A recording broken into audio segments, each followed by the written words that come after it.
meus pés decidiron ir a dar un paseo, mentras eu dormía coa miña nai na cama cando... De súpeto comecei a sentir que algo subía pola miña perna. Teño moito medo, axuda. Estela descobre que é unha araña moi peluda. Sacudo a perna con forza para desfacerme dela e corro ata chegar ao medio dun monte onde encontro os meus pés.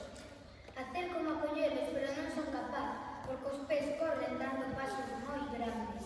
De repente, os pés quedan quietos. Eu acerco-me a collelos e non son capaz, porque se meten debaixo da terra. Empezo a escavar, escavar, escavar. Encontrei os meus pés cun millo de pés con dentes afiados. Eu empecei a correr e os pés perseguiron. Eu tropecei cunha topa morta, entrei nun lado e os pés